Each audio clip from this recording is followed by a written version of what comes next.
This is Logan Thurman. This is the second video of the final presentation. So my first enemy type was an adult, which is this guy right here. He moves faster across the game scene than what a kid would. So and when you hit him with a volleyball or a beach ball, he has this little skull and crossbones that pops up.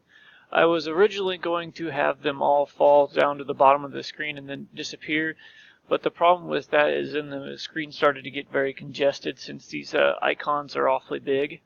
So I had them pretty much, they still drop down slightly, but they go away rather fast. So,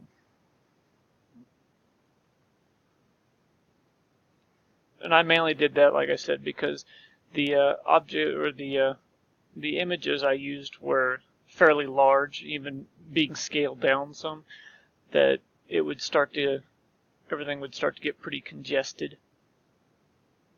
So, this is my UML for my adult. I used the anime strategy.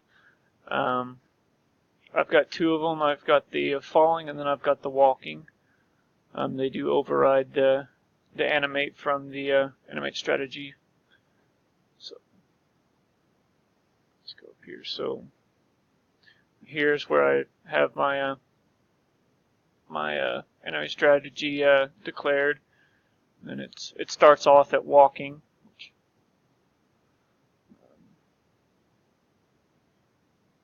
So here's where I'm updating my state. So if the hit count goes up, then it goes to falling, or if it hits the edge of the screen on the right, it should disappear, so another one can respawn.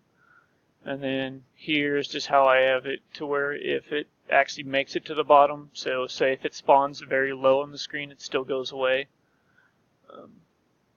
In the adult anime falling, it's just kind of the standard where you just have it falling down at a certain rate. Walking, I have it set to where it will not go any really farther. This else statement is just kind of for redundancy, I guess you could say, just to make sure it doesn't have any issues.